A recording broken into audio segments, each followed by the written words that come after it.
بسم اللہ الرحمن الرحیم۔ شروع اللہ کے نام سے جو بڑا مہربان اور نہایت رحم والا ہے۔ السلام علیکم ورحمۃ اللہ وبرکاتہ و تحفہ یا علی مدد۔ انشاءاللہ آپ تمام مومنین اور مومنات خیریت و عافیت سے ہوں گے۔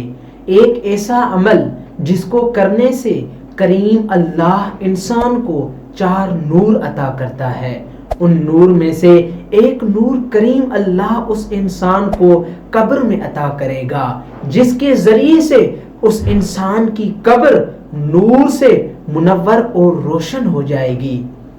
قال رسول اللہ صلی اللہ علیہ وآلہ وسلم، حضرت محمد مصطفیٰ صلی اللہ علیہ وآلہ وسلم فرماتے ہیں کہ من قص شاربہ، کہ جو شخص اپنی مونچھیں کٹوائے، یعنی اپنی مونچھوں کے بال کٹوائے، اپنی مونچھوں کو چھوٹا کرے، اعطاہ اللہ 4 انوار، کہ اللہ تعالی اس انسان کو 4 نور عطا کرتا ہے۔ ان نور میں سے پہلا نور فی وجہہ، کریم اللہ اس کے چہرے میں نور عطا کرے گا، جس نور کے ذریعے سے اس انسان کا چہرہ منور اور روشن ہو جاتا ہے۔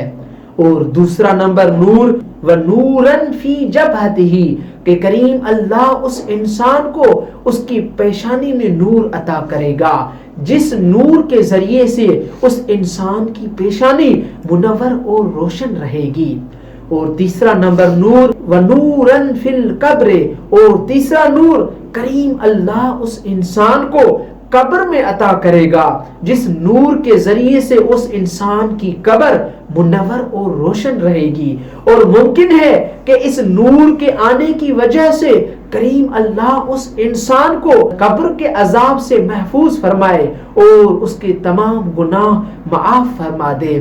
اور چوتھا نمبر نور وَنُورًا فِي الْقِيَامَةِ، کہ کریم اللہ اس انسان کو قیامت کے دن چوتھا نور عطا کرے گا، جس نور کے ذریعے سے وہ انسان قیامت کے دن منور اور روشن رہے گا اور اللہ تعالیٰ کی پناہ میں رہے گا۔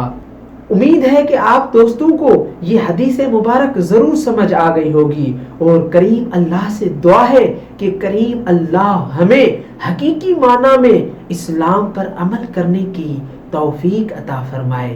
والسلام علیکم ورحمۃ اللہ وبرکاتہ۔